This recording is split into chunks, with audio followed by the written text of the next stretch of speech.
જો 24 કલાકમાં આપણે 8 થી 10 કલાક કામ કરવું પડે. આ વોકિંગ વગેરે છે ને આ ખોટી વસ્તુ છે. આપણે દિવસભરમાં આપણે સારી રીતે આ કામ કરીએ છીએ ને તો લીવરની એક્સરસાઇઝ સારી થાય, બ્લડ સર્ક્યુલેશન સારા થાય તો આપણે હાર્ટની ચિંતા નહીં થાય. હવે જો બીપી તો તમારે નોર્મલ થઈ જ ગયા છે, પણ આ કોલેસ્ટ્રોલના લેવલ છે ને ઓલવેઝ નોર્મલ જ રાખવાનું. હવે તમારી જો દવા આપી છે એમાં કોલેસ્ટ્રોલ નોર્મલ કરવાની દવા છે, પર ડાયાબિટીસ ને કોલેસ્ટ્રોલની અડધી દવાઈ તો વોકિંગ જ છે. તમારી જેટલા વોકિંગ એક્સરસાઇઝમાં બોડી રહે એટલા બ્લડ સર્ક્યુલેશન વધે, આગળના પ્રોબ્લેમ નહીં આવે.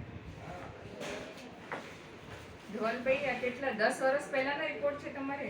ના ના વધારે. જ્યારે આ થયું હતું ને ત્યારે જ પછી ત્યારે જ કરાવેલા. ત્યારે તમે બહુ નાના હશે. એટલે પછી તો કે ડોક્ટરે કીધું જ નથી.